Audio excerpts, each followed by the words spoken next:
So happy.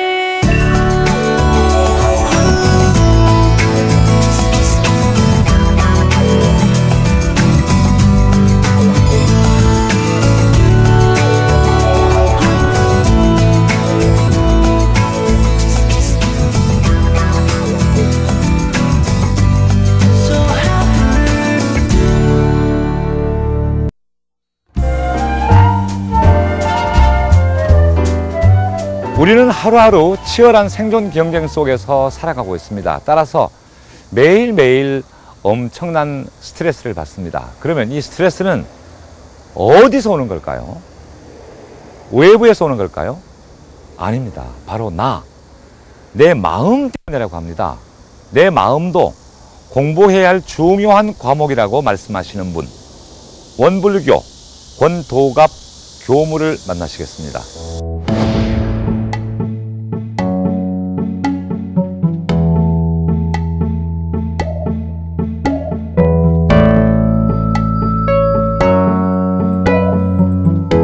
우리 아들이었어. 아들이 뭐 어떤 문제가 보입니까? 게임만 합니다. 그러니까 아들이 내 말을 안 듣는 거죠. 안 듣는 거죠. 예. 공부하는지 안 하는 거죠. 한번 따라해 보세요. 내가 내가 아들이 말을 안 듣고 있다. 저 아들의 말을 안 듣고 있다.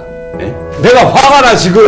내가 미치겠단 말이야. 예, 좋습니다. 나 폭발할 것 같아. 뚜껑 열려. 예, 이런 생각. 배설됩니다. 근데 우리는 그렇게 표현 안 하죠. 당신 말이야 그 따위밖에 못해. 당연히 처음 뵙겠습니다. 예. 아무 문제 없습니다. 노 프라블럼. 예, 노 프로블럼. 당신과 내가 최고입니다. 당신과 내가 최고입니다. 예, 몸과 마음은 자숙과 같아요. 내가 행복해 있으면 행복한 기운이 다가옵니다.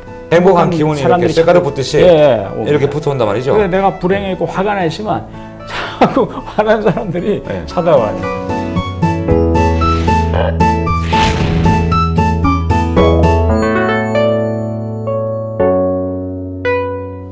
안녕하십니까? 네, 반갑습니다. 네.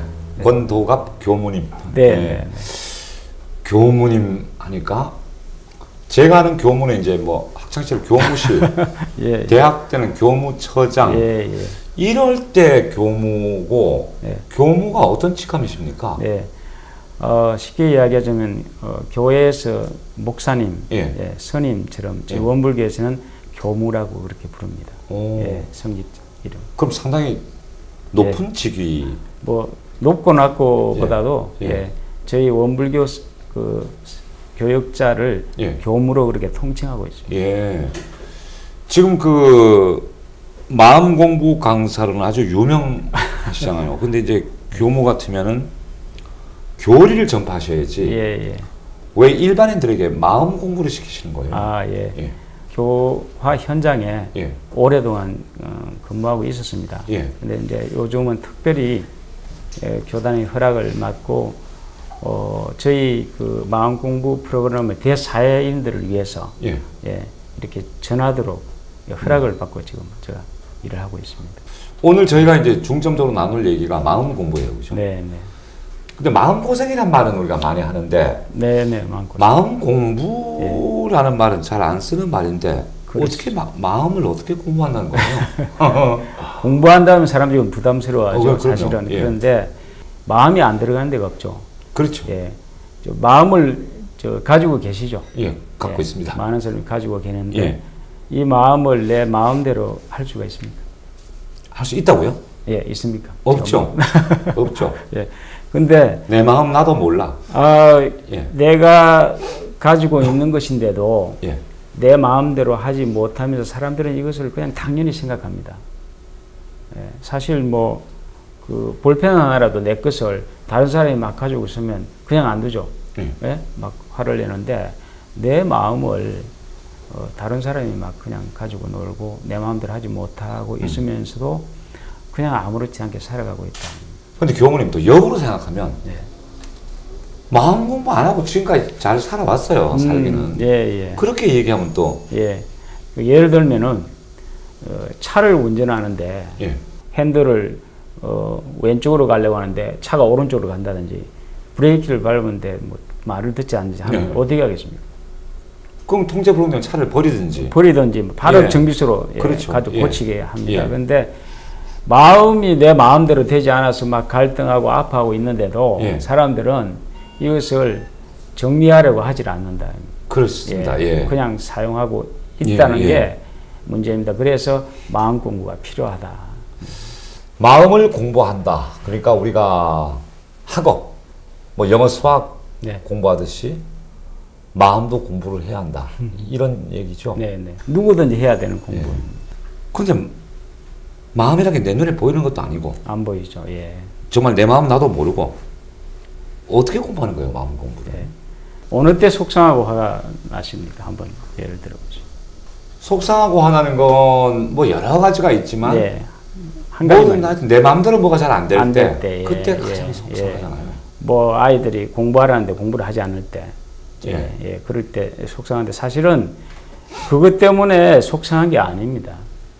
아니에요? 예. 아이는 공부를 열심히 해야 돼 하는 신념이 강하게 있는 사람은 공부 안 하면 못 견디죠. 제가 그렇습니다. 예. 근데 아이가 제 아이도 상담하려고 좀 생각하고 있습니다. 예, 좋습니다. 그래서 공부하지 않아도 돼. 만약에 한다면 어떻게 되겠습니까? 내가 속상하겠습니까? 그럼 화 안 나죠. 안 나겠죠. 예. 마음을 잘못 먹고 있는 거죠. 그러니까 마음 공부라는 것이 이제 이 공부를 하면은 나와 내 처, 나와 내 상사, 나와 내 자식, 삶 속에서 원만해질 수 있는. 그렇습니다. 왜냐하면 그게 그 사람이 변해서가 아니라 내가 변하기 때문이죠. 왜 갈등이 일어나냐면 내 아이가 공부 좀 잘하면 내가 행복할 것이라고 생각하고 내 남편이 또 내 아내가 좀 나한테 잘해주면 내가 행복할 것이다. 또 직장 상사가 나한테 좀 인정해주면 좋을 것이다 하고 생각하는데 그게 다 세뇌된 생각이 잘못된 착각이죠. 스트레스 받는다고 하는 이 말을 우리가 일반적으로 많이 하고 있죠. 왜 너 나를 괴롭게 하니 스트레스 주지 마.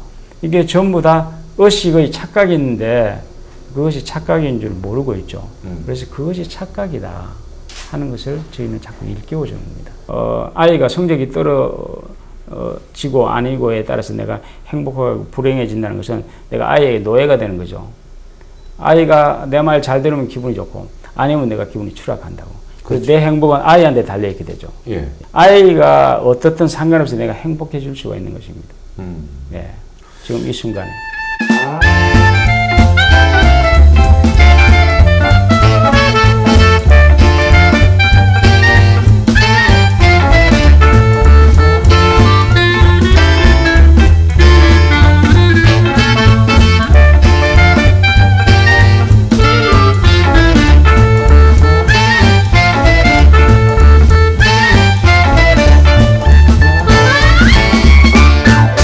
교모님은 일단 마음 공부 강의를 하고 다니시잖아요. 네. 주로 어디서 강의하세요? 제가 지금 요즘 고정적으로 하는 데는 원광 디지털 대학에서 마음 공부 방법론을 아마 우리 한국에서 하나밖에 없을 겁니다. 그 방법론을 강의하고 있는데 한 학기에 보통 첫 학기에는 600~700명 정도 수강을 인터넷으로 하니까 하면서 끊임없이 같이 공부하고 있습니다. 야, 근데 대학생들은 뭐 토익, 토플, 뭐 학생 자격증해서 근데 마음 공부에도 그렇게 관심들을 많이. 얼마나 사람들이 살면서 갈등이 많고 스트레스가 많지 않습니까? 그렇게 해서 의외로 이제 처음 받았던 분들이 막 이제 선전을 해서 더 많이 오게 되고 제가 서울에서 이제 1박 2일 행복가족 캠프를 운영합니다. 1박 2일 동안 3년째 운영을 해오고 있습니다. 그 1박 2일 과정에는 주로 어떤 분들이 오세요? 뭐 다양하게 오죠. 뭐 종교인들도 오시고 또 결혼해서 오래 살다가 그 갈등이 하신 분도 오시고 또 뭐 기업을 운영하시는 분도 오시고. 그러면 특히 그 가족 단위로 오시는 분들은 이혼 위기에 있습니다. 부부가 와서 정말 인상 팍팍 쓰면서 둘이 들어왔다가 그렇습니다. 나갈 때는 사랑의 손을 잡고 나간다거나. 흔히 보시겠어요, 그런 모습을. 뭐 이번 한번 와보고 안 되면 이혼하자 이렇게 결정한 분들도 들어오시고 하는데 1박 2일 공부를 하고 환한 모습으로 돌아갈 때 그 정말 보람 느끼실 거 아니에요? 그렇습니다. 어떻게 해서 마음이 바뀌었대요? 서로 이 부부가 말이죠. 대체적으로 보면 서로의 바람들을 다 가지고 있어요. 그렇죠. 그게 크죠. 뭐 남편이 잔소리하면 안 돼. 잔소리 좀 안 하면 좋겠어 하는 바람을 가지고 있어요. 그러면 이 사람의 마음의 원리는 그런 바람을 가지고 있으면 계속 잔소리를 하게 됩니다. 참 묘합니다. 그런데 저도 지금 제 아내가 잔소리를 많이 하는 편인데 제가 잔소리 좀 안 했으면 좋겠다 이런 바람을 갖고 있는데 그 바람 가지면 잔소리. 근데 그것은 뭐냐면 그 상대를 나도 모르게 불신하는 겁니다. 아내는 잔소리를 해야 돼요. 그거 몰랐었죠. 잔소리를 통해서 사실은 그 속에 애정이 있는 겁니다. 나한테 무관심한다면 잔소리 하겠습니까? 그걸 보시고 잔소리 해도 돼. 허락할 때 놀랍게 잔소리가 없어져 버립니다. 그럼 늘 술 마시고 오는 남편한테 아내의 입장에서는 저 사람 술 좀 안 마셨으면 했는데 그 남자가 술 좀 마실 수도 있지 뭐 이렇게 마음을 바꾸면 그러니까 술을 마시고 집을 늘 늦게 들어오는 하는 그 때문에 갈등이 깊어지고 있거든요. 그럼 보면은 들어오면 아내가 늘 잔소리하고 인상 쓰고 뭐 재미가 없어. 바깥이 훨씬 재미있어. 그리고 외로워 이분이 남편이. 그러니까 친구들하고 뭐 바깥에서 일을 보내다 늦게 들어오는 건 술 취해서만 들어오는 겁니다. 바깥보다 더 재미있다면 누가 그 바깥에 늦게 빨리 들어오고 싶어 하죠. 그것에 대한 그 아내의 자각이 깊게 있어야 되는 것입니다. 어떤 경우 이제 이혼을 생각하고 있어요. 근데 왜 그러냐 하니까 남편이 더구나 바깥에서 외도한다. 뭐 못 견디죠 아내 입장에서는. 그러면 그것도 그러면 뭐 외도해도 돼? 이건 아니잖아요. 그러니까 그 외도가 할 때 아내도 외도하고 있습니다. 그걸 보게 만들어줍니다. 깜짝 놀래죠. 아니 제가 온통 저 남편 뒷바라지하고 지금 살아왔는데 나보고 그런 이야기는 억울하다고 이야기를 합니다. 그런데 이 아내의 마음속에는 지금 그 남편이 마음이 없고 아이가 들어와 있어요.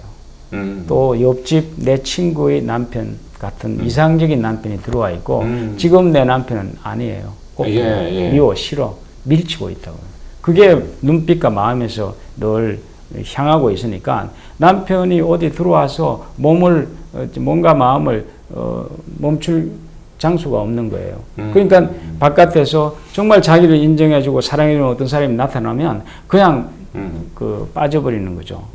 그래서 내가 내 가슴에 지금 있는 그대로의 그 남편이 들어와 있는가를 이렇게 물어보면 본인이 아니라고 이야기합니다. 본인의 바람이 있어요. 적어도 뭐 돈 좀 더 벌이오고 뭐 가정에 좀 아이들한테 잘하고 하는 남편 상을 가지고 그 허상의 남편을 품고 살고 있지 지금 그 남편은 차디차게 외면하고 있다는 것을 보여드리는 겁니다. 보여드려서 깜짝 놀라죠. 그렇게 해서 정말 남편의 그 삶을 존중하고 그를 사랑으로 바라보는 시간들을 이제 짧은 시간을 갖게 하죠. 근데 놀라운 것은 20년 정도의 가족 생활을 하면서도 부부간에 서로 따뜻하게 눈빛을 주고받은 적이 처음이라고 이야기를 하고 있더라고요. 서로 눈을 보지 않고 그냥 살고 있다는 겁니다. 그렇게 해서 그렇게 할 때 깊은 감동이 오죠. 두 사람이 만나야 할 어떤 당위점도 찾게 되고 그렇게 해서 이제 마음이 스스로 녹는 겁니다. 녹게 보면 저 남편이 나를 비춰주는 거울이었구나. 내가 더 외도하고 있었구나. 뭐 그런 걸 자각할 때 막 눈물 흘리시죠.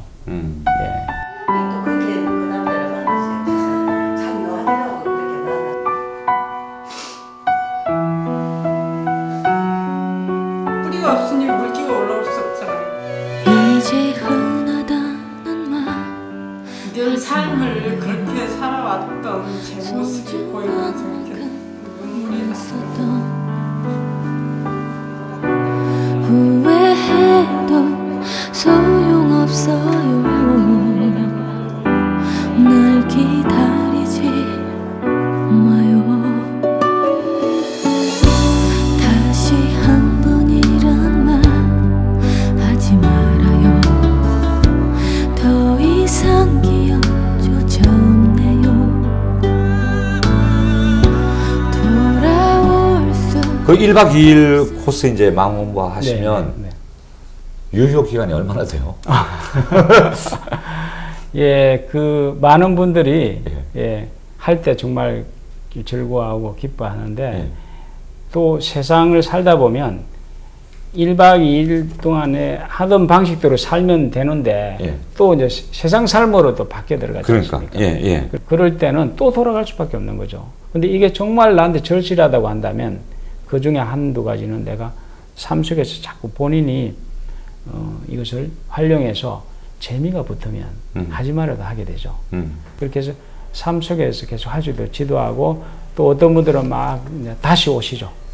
오셔서 또 교감하고. 네. 갈수록 그 교무님 강의 같은 그런 수련 프로그램이 네, 네.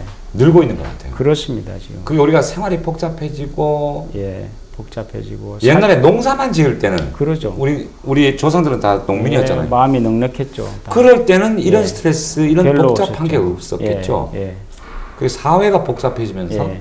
머릿속도 따라서 내 지위가 향상되거나 재산이 많아지거나 명예가 올라가고 어떤 업적을 찾거나 어떤 성공하거나 하는 것으로 해서 내가 행복해질 거다. 좋은 차를 사면 행복해질 거다. 뭐 이런 예. 어떤 외형적인 것의 행복의 가치를 거의 두고 살기 때문에 지금 뭐 모두 그렇게 경쟁으로 가고 있지 않습니까? 물질이 풍요로워지면 자꾸 마음을 몰아내는 건가요?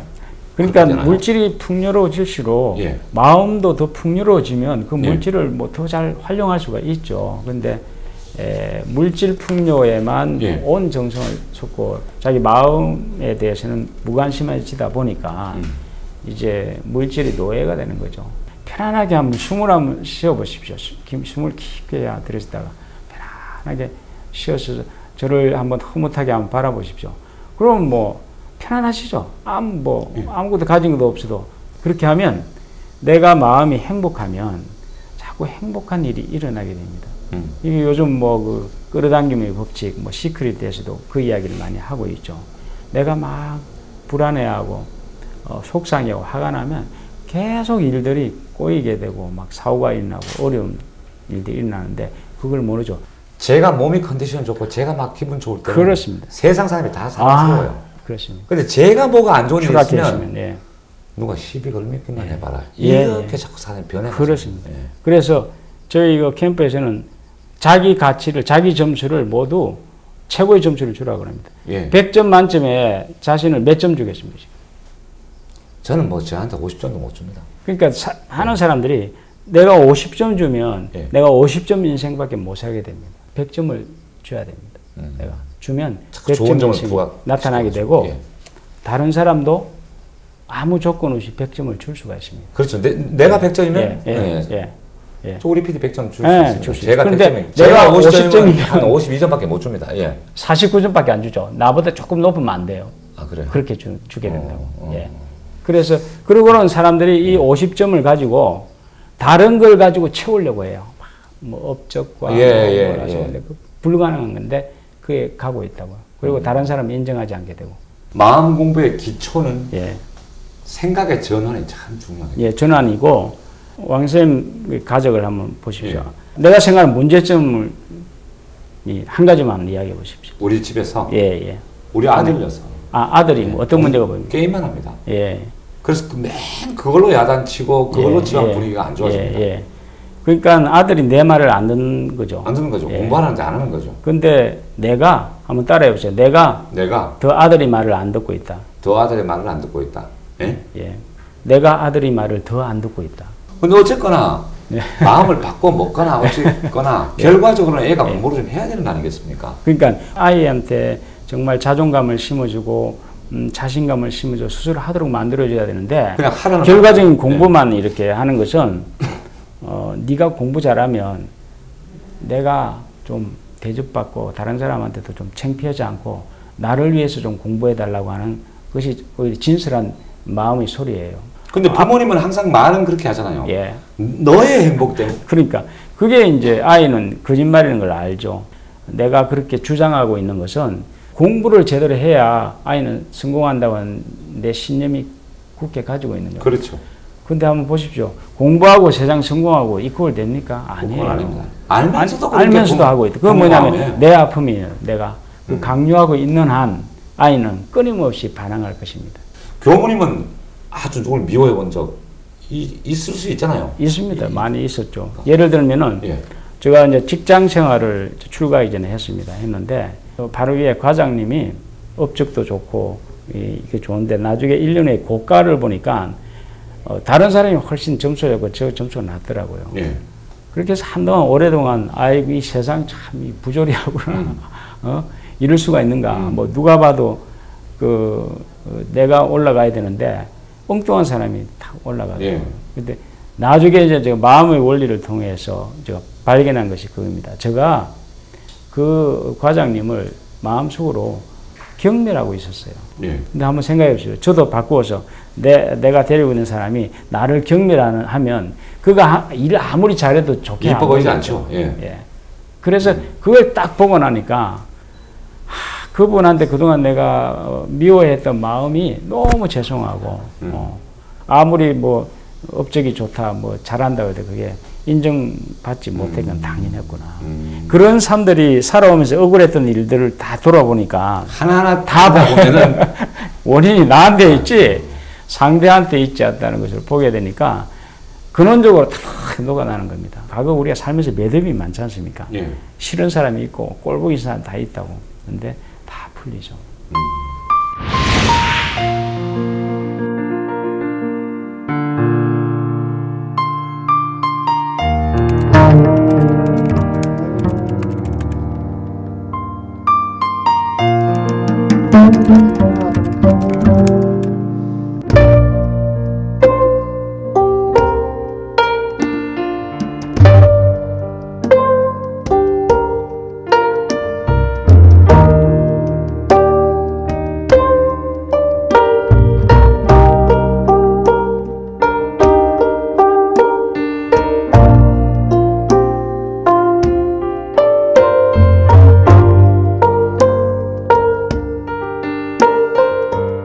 경호님, 불가에서는 스님께 네. 왜 출가하셨어요? 네. 또 뭐 속세에서 이름은 뭐였어요? 이런 거 물으면 결례죠. 예. 그죠? 예. 그래도 물어도 괜찮습니다. 경호님은 예. 왜 출가하셨어요? 저 괴로워가지고 예. 예. 출가라는 말은 참 아름다운 표현이고 예. 사실은 그 가출을 했죠. 예. 출가하고 가출하고 말만 바꾸면 예, 느낌이 달라지는 말이에요. 진짜 예. 되죠. 그 가출을 한 곳이 이제 이게 익산 원불교 총부로 왔기 때문에 이제 그게 이제 출가. 아, 가출해서 이리 오신 거예요? 예. 집을 떠났습니다. 왜 가출하신 거예요? 그러니까 제가 이제 아버님하고 갈등이 참 많았습니다. 예. 아버님이 공무원으로 계셨고 또 굉장히 당신이 꿈이 많고 뜻이 많으신데 뜻대로 잘 안 되는 시절이었잖아요. 그때 당시 해방 이후. 예.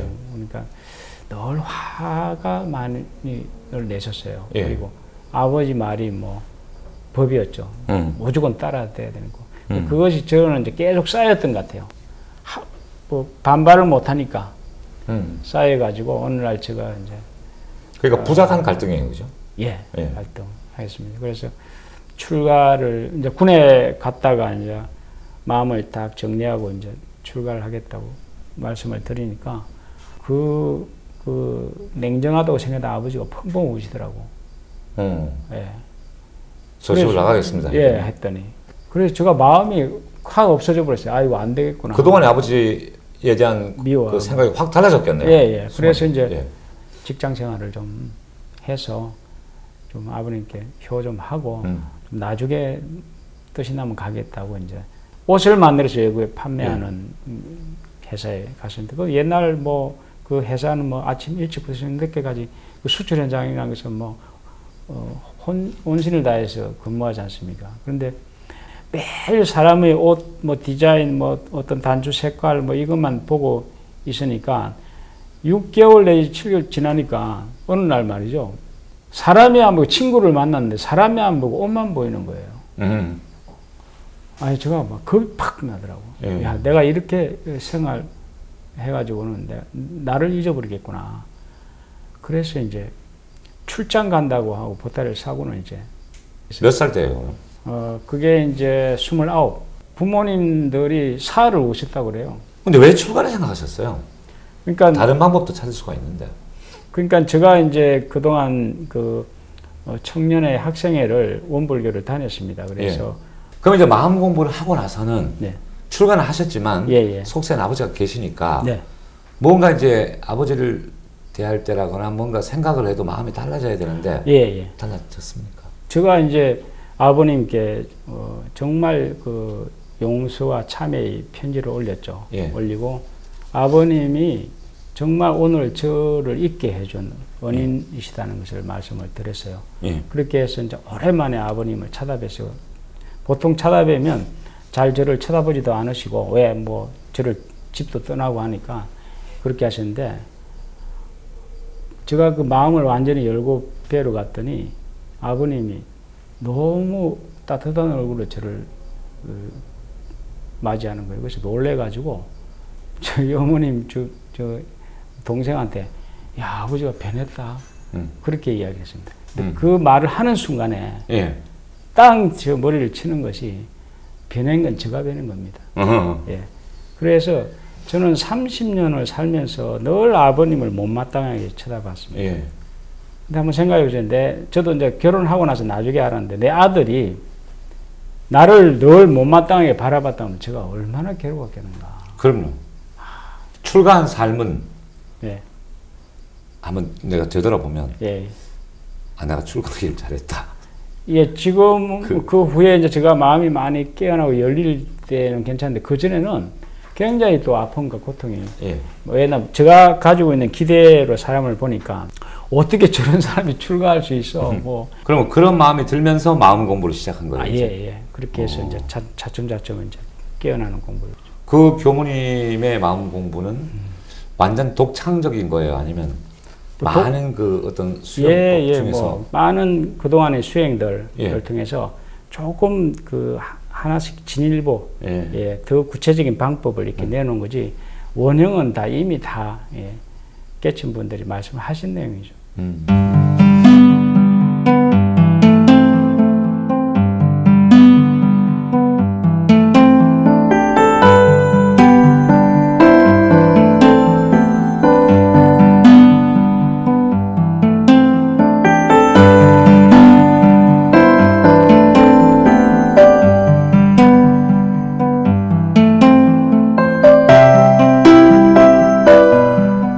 자, 이쯤에서 이제 우리 시청자 여러분께서는 네. 그러면 우리 교무님께 어떻게 하면 내 마음을 좀 다스릴 수가 있는지, 내 마음을 평화로워질 수가 있는지 구체적으로 좀 배워보자. 네.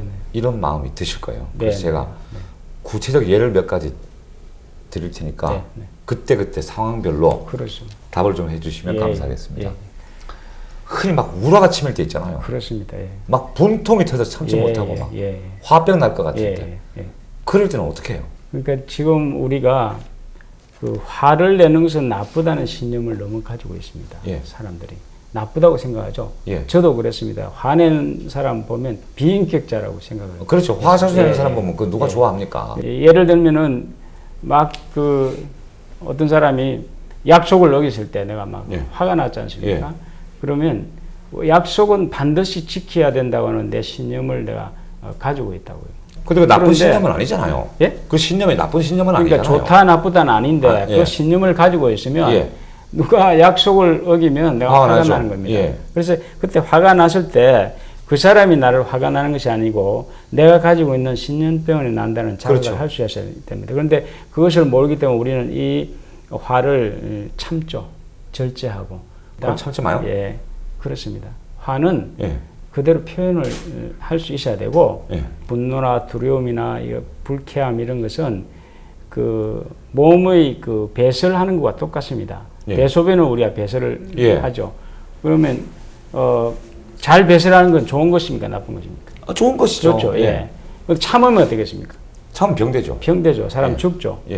화도 마찬가지입니다. 참으면 계속 우리 내면이 쌓여서 화병. 내장을 아프게 하고 몸의 기운을 막게 되거든요. 그리고 어느 날 쌓여 있으면 뚜껑이 열린다는 말을 많이 하죠. 자기도 모르게 튀어나온다고. 여기서 김나니까. 그러니까 잘 배설하듯이 잘 표현을 해야 되는데 누구한테 어디다 화를 내요? 그러니까 우리는 이제 어떻게 이것을 하느냐면 배설해놔놓고 이것을 상대한테 집어 던지는 겁니다. 그런 화를 우리가 냈어요. 예를 들면 당신 말이야 그따위로 말하면 되겠어? 이렇게 화를 낸다고. 그렇게밖에 말 못해? 나한테 그럴 수 있어? 이렇게 하지 내가 지금 화가 났다고 이야기를 거의 하지 않습니다. 왜? 화가 났다는 건 나쁘다고 입력이 되어 있으니까. 저한테 한번 해보십시오. 내가 정말 화가 났어. 이렇게 한번 해보십시오. 나 지금 열받았다. 화났다. 정말 화났다. 많은 사람들은 화를 낼 때 나한테 공격한다는 착각을 하고 있습니다. 예, 그렇죠. 근데 공격이 아니고 사실은 내 욕구 불만을 표현하는 거예요. 예. 근데 눈을 정확히 쳐다보면 나 좀 내 욕구를 좀 충족시켜줘 하는 안타까운 눈빛이 하고 있는 걸 보입니다. 근데 그것을 딱 채워주면 돼요. 근데 우리는 화내는 사람이 얼굴은 화가 나 있지만 눈을 보면은 간절하게 그런 걸 읽을 수가 있다. 자기의 그 욕구 불만이 표현되고 있다는 걸 알고 있습니다. 그러니까 그것만 착 채워주면은 뭐 해결되죠. 근데 대체적으로 우리가 어린아이들은 아주 천진하기 때문에 욕구 불만이 있을 때 울죠. 그렇죠. 이제 뭐 배고프면 막 울면 딱 젖만 주면 딱 수도하지 않습니까? 근데 어른들이 욕구 불만이 날 때는 어떻게 합니까? 화를 내죠. 울질 않습니다. 왜 그러냐면 자존심 때문에. 어른이 화를 낼 때 그가 사실은 울고 있는 겁니다. 화도 일종의 배설이다. 그래서 화가 나면 화를 내라고 했잖아요. 했습니다. 근데 우리 말에서 가운데는 파머린자 뭐 세계면 다 그랬습니다. 뭐 죽음도 면한다. 그런 유의 말들이 참으라고 우리 조상들도 했습니다. 근데 그 참으라고 하는 것이 무엇을 참으라는 것을 우리가 착각을 한 겁니다. 상대한테 퍼붓는 화를 했다고요. 이건 참아야 돼요. 상대가 아니고 내가 화나는 것은 아까처럼 내 내면의 문제 때문에 났기 때문에 화는 내야 돼요. 내가 막 열이 난다. 너 분노가 치민다. 이야기를 할 수 있으면 정말 사람이 그 사람의 상태를 알 거 아닙니까? 근데 우리는 이것을 안 하게 해버렸어요. 안 하니까 자기를 모르죠? 그럼 끊임없이 말하자면 저 사람이 미운 거예요. 화가 없어지지 않습니다. 그럼 교무님은 화나면 화날 때 있잖아요. 나죠. 화 내십니까? 화 많이 냈죠. 근데 화가 나는데 어떻게 내가 화가 나요? 이게 됩니까? 아니 화가 막 내가 화가 나 지금 내가 미치겠단 말이야. 좋습니다. 나 폭발할 것 같아. 뚜껑 열려. 이러잖아. 배설됩니다. 그런데 이게 내 문제야. 한 단서를 달아보십시오. 내가 지금 화가 나서 죽겠어. 근데 내 문제야. 내 문제. 화를 해도 그렇게 그렇게 스스로 습관화하면. 근데 우리는 그렇게 표현 안 하죠. 안 한다고 안 하고. 당신 말이야 그 따위밖에 못해. 당연히 그렇게 퍼넘기는 것은 참아라는 거지.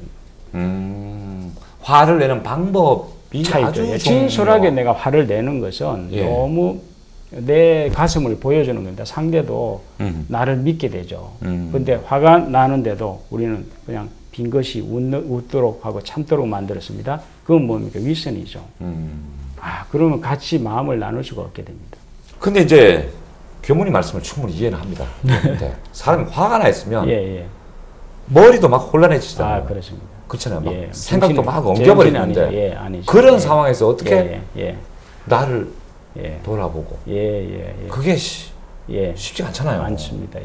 그러니까 우리가 어떤 막 화가 나고 할 때 막 뚜껑이 열리고 막 이렇게 분통이 터질 때 막 문제가 생기지 않습니까? 그런데 그것이 좀 지났어도 계속 남아있지 않습니까? 그래서 끝이 안 나죠. 이거 내가 또 왜 이랬는가, 뭐 자학도 하고 또는 뭐 계속 그 사람이 미워지고 그 이후에 정리를 하라는 겁니다. 그때 연습하지 않으면 그때 바로 되기 전 보통 사람은 참 힘들죠. 나중에라도 정리를 해줘라. 반드시 정리를 하지 않으면 그래야 쌓이지 않는다는 거예요? 쌓이지 않죠. 계속 우리는 쌓아가고 있습니다. 그런데 탁탁탁 정리가 되면 아까처럼 저 사람이 고마운 사람이네. 나를 깊은 내 내면을 보여주는 그 상황이 달라져 버리죠. 그때까지 정리를 하시라. 쌓이면 나중에 크게 폭발하잖아요. 뚜껑이 열리고 뭐 깨지고 난리. 그런 걸 방지하기 위해서라도 어떤 사안이 있으면 반드시 마지막엔 뒤늦게나마 정리를. 그러면 화합이 탁 더 되죠. 근데 이걸 안 해요. 안 하고 우리는 막 술로 뭐 다른 거로 막 해서 이걸 풀려고 하죠. 푸는데 내 내면에서 푸는 작업을 안 하고 있다는 거예요. 근데 그 훈련 좀 어렵겠어요. 근데 많은 사람들이 어렵다고 하죠. 근데 보십시오. 운전 하나 배우려 할 때 좀 며칠간 합니까? 오래 해야죠. 오래 예. 뭐 적어도 일주일, 2주일 하는데 1, 2주 가지고 안 됩니다. 예, 안 되죠. 운전 연습은. 마찬가지 이 마음이 평소 뭐 몇십 년간 습관되어진 것을 너무 쉽게 돌리려고 하는 건데 때문에 이제 어렵다고 이야기를 하죠. 그런데 조그만 관심 가지면 아까처럼 사람 만났을 때 탁 화가 올라올 때 갈등이 날 때 자꾸 나를 들여다보는 연습을 생활 속에서 하셔야 됩니다. 근데 이것을 하지 않고 그냥 앉아서 참선하고 마음 공부하는 것으로서는 내 삶에서 또 깨지죠. 우리가 일상생활을 하면서 화낼 일이 좀 없으면 참 좋잖아요. 그죠? 없으면. 비가 안 오길 바라는 같은 거예요? 똑같은 거죠. 천둥 번개가 안 치길 바란다든지. 여름에. 천둥 번개를 칠 때 인디안 추영단은 막 깊어서 춤을 춘다 그러거든요. 왜 그런가 하니까 그 순간에 수십만, 수백만 톤의 비료가 생산된답니다. 그래서 풍년이 오는 거예요. 근데 마음의 이 천둥화도 화를 통해서 나를 보게 되면 내가 정말 성숙해집니다. 깨어날 수 있고 내 마음을 보게 됩니다.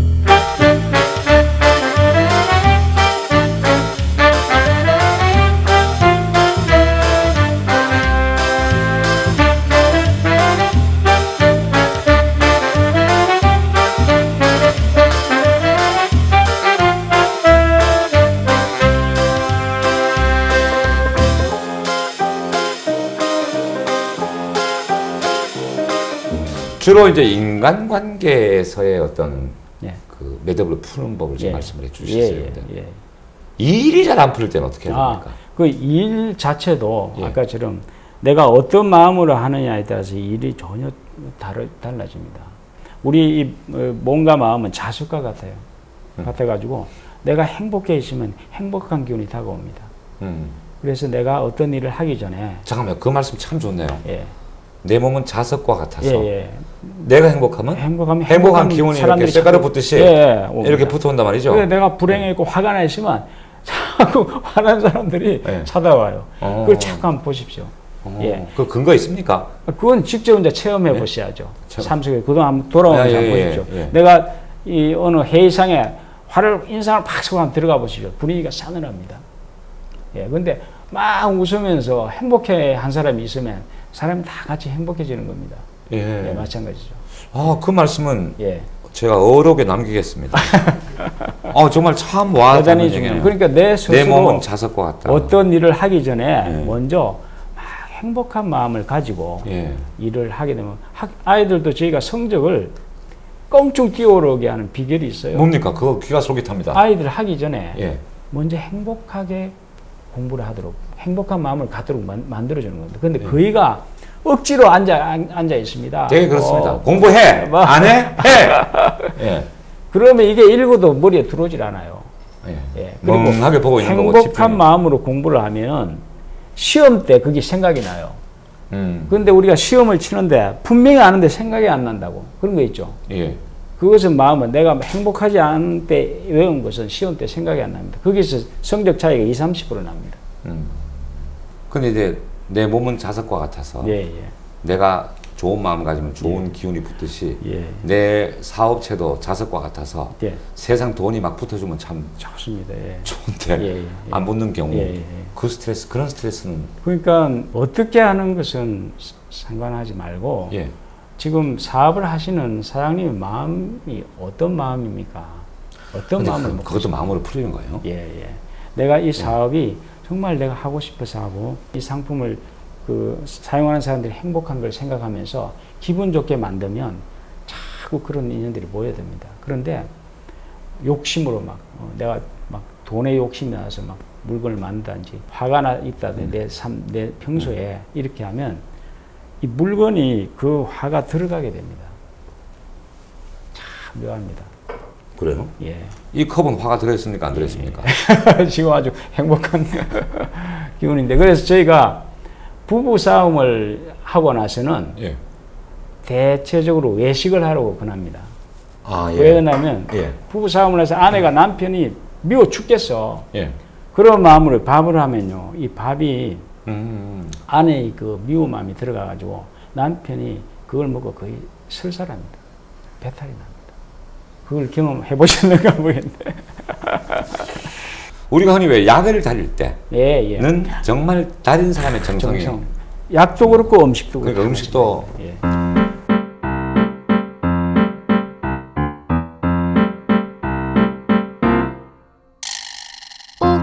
옥상에 올라가 그 밤을 옥상에 누워 그 달빛을 랄라 랄랄랄랄랄라 황홀한 이 밤 내 주변을 들여다보면 내 주변 인물들이 때로는 나를 기쁘게 하지만 또 그 인물들이 결국은 나를 화나게 하거든요. 뭐 내 가까운 내 아내, 내 아들, 딸, 내 직장 상사, 동료, 결국은 그분들 때문에 즐겁기도 하고 그분들 때문에 열받으면서 사는 게 우리 인생이잖아요. 그렇죠? 그래서 준비하신 거. 이게 이제 마음의 원리인데 저를 한번 행복하게 한번 바라보십시오. 행복하게. 바라보면 기분이 어떻습니까? 저거 좋죠. 행복하죠. 저를 한번 미워하며 보십시오. 미워할 이유는 없습니다. 예를 들면 저를 뭐 돈 떼먹은 사람이 지금 앉아있다고 이렇게 생각한다든가 할 때 미워하면 그럼 그 순간에 내가 괴로워요. 맞습니다. 그러니까 그게 마음의 원리입니다. 마음은 부메랑과 같아가지고 내가 저 사람을 축복하고 사랑하면 내가 행복해요. 그러니까 그 사랑하는 마음이 나한테 돌아와서 그렇습니다. 그래서 원수를 사랑하라는 이런 그 성경의 말씀도 영혼을 치유하는 위대한 메시지예요. 미운 사람을 사랑할 때 내 아픔이 치유가 일어납니다. 어떻게 원수를 사랑하지? 머리로는 불가능하죠. 그런데 그때 그래도 내가 그에게 축복을 보내고 사랑을 보내고 할 때 내가 편안해지는 겁니다. 내가 치유가 일어납니다. 그게 마음의 원리입니다. 다음에는 이건 뭐예요? 처음 뵙겠습니다. 아무 문제 없습니다. 저희 이제 마음 공부 방에서는 인사를 이제 마음 공부를 침략해서 인사를 시킵니다. 처음 뵙겠습니다.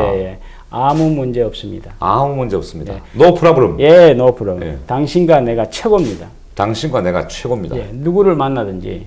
지금 사실 제가 지금 이제 우리 왕쌤을 좀 처음 뵙겠습니다. 할 때. 아니 아까도 봤는데 이게 뭐 처음 보는 거야 하는데 실제 우리 이 모든 세상의 존재는 순간순간 새롭게 변해가고 있습니다. 강물에 이게 발을 담그고 있으면 늘 새로운 물이 나를 이렇게 접촉하고 있는데 우리는 그 물이라고 생각합니다. 그러니까 제가 부부간에도 20년 늘 보는 사람이 생각하니까 재미가 없잖아요. 지긋하죠. 근데 실제 실상을 보면 처음 보는 분이에요. 우리 세포도 지금 조금 전에 그분은 아니죠. 물론. 아닌데 우리는 그분이라고 생각하는데 그건 뭡니까? 관념으로 보는 겁니다. 조금 어려운데 그건. 조금 억지 아니에요? 옛날에 나를 미워한 사람이지 저 사람은 고집센 사람이야. 관념으로 사람을 거의 보고 있다고요. 새롭게 보질 않습니다. 근데 이상하지 않나요? 이상하지 그러니까 그동안 우리가 관념으로 보았기 때문에 이상하죠. 그러니까 만약 내일 우리가 만나면 그건 다른 사람이 되죠. 이 사람이라고 생각하는 그 사람이 아니에요. 그러니까 저희가 과거가 문제가 있지 지금 이 순간에 아무 문제가 없습니다. 그리고 이 만남은 나한테 최고의 만남이다. 이해가 되긴 하는데 이해가 좀 덜 됐거든요. 그 이런 인사를 언제 어떻게 하라는 겁니까? 그러니까 누구든지 누구한테? 처음에 만날 때. 그럼 부부간에도 볼 때마다. 지금 교무님 원리대로 하면 볼 때마다 새로운 게 많잖아요. 그렇습니다. 조금 전에 그 사람이 아니니까. 뭐 처음 뵙겠습니다. 이러면 뭐가 달라집니까? 저 사람에 대한 고정관념이 있잖아요. 그게 내려놔져요. 또 잔소리 할 거야. 그랬는데 내가 처음으로 이렇게 그를 경이롭게 바라보고 그를 최고로 바라보게 되면 전혀 새로운 모습을 또 보게 되죠. 그래서 그 순간에는 가슴이 만나게 됩니다. 근데 안 해봐서 이게 별로 와닿지가 않습니다, 말씀이. 그러시죠. 그래서 사실은 새롭게 보자. 다시 우리 새롭게 시작합시다. 그건 뭡니까? 관념을 내려놓고 다시 만나자는 겁니다. 우리는 과거가 너무 많아요. 서로 만나면서. 그것 때문에 갈등이 옵니다. 아무 문제 없습니다는 뭡니까? 그러니까 처음 보니까 아무 문제가 없죠. 맥을 같이 하는 거예요? 처음 보니까 그래서 처음에 무슨 문제가 있습니까? 지금 처음에 문제는 과거예요. 저 친구 옛날에 나를 날 모함했다거나 여러 가지 있을 수 그 문제를 가지고 본다고. 처음 뵙겠습니다. 아무 문제 없습니다. 당신과 내가 최고입니다. 왜? 이 만남이 좋은 관계로 최고로 시작하자는 거예요? 이미 최고인 겁니다. 이렇게 안 그러면 만날 수가 없죠. 그동안 그 퉁치자는 거 아니에요, 그러니까 쉽게 얘기하면. 예. 그동안 내가 갖고 있던 당신에 대한 편견, 선입견 다 퉁칠 테니까 새로운 인간관계로 아무 문제 없이 당신과 내가 최고가 돼보자. 그 순간에 상대도 나를 그렇게 보는 겁니다. 상대도 나한테 고정관념이 있을 거 아닙니까? 그렇지, 있죠. 서로 있죠. 같이 놓아진다고. 내가 그렇게 할 때. 처음 뵙겠습니다. 처음 뵙겠습니다. 아무 문제 없습니다. 예. 당신과 내가 최고입니다. 그 명강을 하실 때 이제 이 얘기를 꼭 하시죠. 시작할 때 합니다. 시작할 때. 그럼 이걸 몇 번 계속 하게 할 거 아니에요? 하면 사람들이 다 좋아합니다. 뭐 좋아요? 그 순간에 느끼죠. 내가 관념으로 보고 있거나 느끼죠. 그래. 사람을. 나중에 뭐 느낀대요? 몇 번 하면? 느끼죠. 한번 해보십시오. 이제부터. 혹시 좀 이상한 사람으로 보지는 않겠습니까? 제가 어디 가서 그렇게 인사하고 다니면. 그건 이제 내 생각이죠. 치매가 왔나. 이제 그렇게 처음에는 보겠죠. 경호님은 이 인사하고 다니세요? 예. 오해 안 받으셨어요? 처음에? 오해 안 받. 지금도 오해도 받죠. 받지만 그게 곧 풀립니다.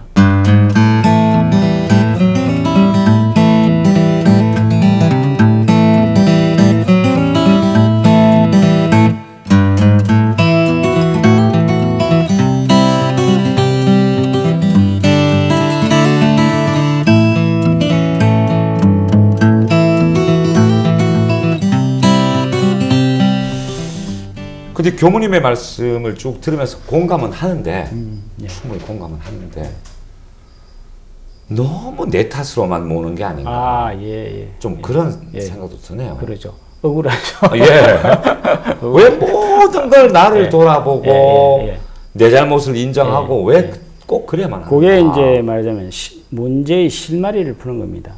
인생의 모든 문제는 밖에 있지 않고 내 안에 있다고 하는 것이 깨친 분들의 메시지예요. 거울이라는 건 뭡니까? 내가 내 거울에 비친 얼굴에 검정이 묻어 있으면 우리는 거울을 딱 그 검정을 없애려고 하면 그러다 거울이 깨지죠. 근데 내 얼굴을 발견하고 닦고 나니까 거울에 비친 얼굴이 깨끗해져 버립니다. 억울해 하실 것 없습니다. 그러면 이런 걸 좀 배우고 싶어요. 근본적으로 내가 좀 화도 잘 안 내고 내가 훌륭한 인격을 가진 그런 사람이 되려면 어떤 노력을 해야 되는지. 그러니까 저도 그동안 수행을 한다고 하면서 잘못 생각해가지고 계속 아까처럼 감정을 참는 공부를 많이 했어요. 계속 하다 보니까 한 3년 정도 정성을 들이니까 웬만한 사람 뭐 나를 비난하고 욕해도 제가 마음이 다 안 움직이더라고요. 그래서 저는 상당히 공부가 됐다고 생각을 하고 그런데 부산역 앞에서 중학교 친구가 이 친구가 저를 딱 보더니 야, 너 얼굴이 왜 꼭 목석 같냐 그러더라고요. 그래서 하필 그때. 그러니까 제가 말하자면 표정이 없는 완전히 이렇게 쌓아가지고 무장된 모습이었지 자유로운 살아있는 모습이 아니었다는 거죠. 잘 못된 거네요. 그래서 제가 그 마음을 이제 감정을 표현하기 시작하면서 많이 울었습니다. 울음이 막 쏟아나더라고. 그래서 이 표현하는 그 아까처럼 그렇게 참지 말고 표현하고 던지는 것만 참고 연락할 때 내가 마음이 얼마나 편안해지는가 모릅니다. 교무님 마음 공부하신 지 몇 년 됐어요? 30년. 그죠? 불가에서 뭐 깨달음 이런 말 있잖아요. 한 30년 마음 공부하셨으면 뭔가 깨달으신 거 없어요? 그러니까 많이 이제 제가 우리한테 이렇게 알려주는 거 말고 혼자 사람들은 혼자 느끼고 계신 거. 관념으로 어떤 무언가가 대단한 것이 있을 거라고 생각을 합니다. 꽝 아무도 없습니다. 똑같이 사람 숨 쉬고 뭐 울고 웃고 다 하고 있습니다. 똑같은 사람입니다. 알겠습니다. 마음 공부 언제까지 해야 돼요? 아니 뭐 우리가 밥을 언제까지 먹어야 됩니까? 마음 공부는 정년도 없어요? 그러니까 그렇죠. 끝까지 하는 거예요. 늘 밥 먹듯이 마음을 늘 사실은 우리가 마음을 먹고 살아요. 가능하다면 전 국민에게 마음 공부 다 시키고 싶죠. 누구든지 통하죠. 정치하는 분이나 뭐 군이나 뭐 또 사업하시는 분들. 정치하는 분들 마음 공부 좀 해야 됩니다, 진짜. 절실합니다. 끝으로 우리 시청자 여러분께 생활 속에서 마음을 좀 이렇게 먹고 사세요. 하고 마무리 말씀 좀 부탁드리겠습니다. 삶의 문제는 내 안에 있다는 사실을 꼭 잊지 말고 성찰해 주시길 바랍니다. 교모님 처음 뵙겠습니다. 예, 아유, 처음 그리고 뵙겠습니다. 감사합니다. 아무 문제 없습니다. 아무 문제 없습니다. 당신과 내가 최고입니다. 최고입니다. 예. 감사합니다. 고맙습니다. 항상 모른 척 지내왔지 우린. 하지만 이젠 모두 달라졌어. 우아 내 맘 알면서 살짝 흔들어 놓고 아무 일 없단 듯이 넌 지나가. 못된